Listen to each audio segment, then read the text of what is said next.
Oh, we are learning more about the New York man who was arrested and charged with hate crimes after anti-Semitic messages were found inside a Brooklyn temple. James Polite, a 26-year-old man charged with 4 counts of criminal mischief and the 4th degree as hate crime and making graffiti, which was found on 4 floors of the Union Temple in Brooklyn. With the latest, we turn now to Polo Sandoval, who is in Brooklyn.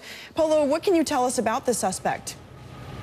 Yeah, Shane, let's talk a little bit about him. The 26-year-old man from New York that, as you say, has been identified by police as James Polite, a local man who we have learned had been in the headlines before, but for a very different reason. You look back at an article from December of 2016 from the New York Times. They actually profiled Polite here, but it was really more about his struggles in foster care with homelessness, and then eventually his successes after he interned with a former city council speaker here in New York, Christine Quinn, even helped with initiatives to combat domestic violence and, yes, even hate crimes. Quinn, the former speaker, has responded on Twitter saying that she's certainly heartbroken to hear about these allegations, also recognized what she called her struggles back then, but at the same time said that these kinds of actions are inexcusable. So it is certainly what we're seeing here on the ground here. We've seen that kind of response, that kind of reaction at this moment. But as you mentioned, Polite remains behind bars at the moment, charged with 4 counts of criminal mischief.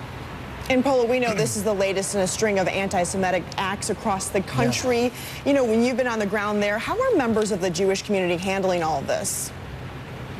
Well, you know, they actually got some support from Mayor Bill de Blasio, who came here to the temple where it all happened earlier in the week. He attended Shabbat services. I want you to hear directly from him and exactly his message to not just Brooklyn, but the Jewish community across the country.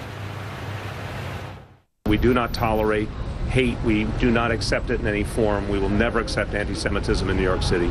And we stand shoulder to shoulder with our Jewish brothers and sisters in this hour of real need.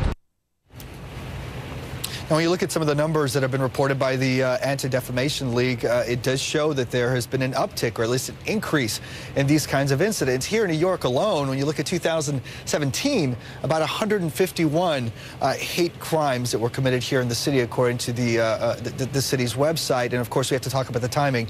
All of this is playing out, or at least a discovery here made only a few days after those atrocious acts that were carried out in Pittsburgh, Pennsylvania, that left 11 dead.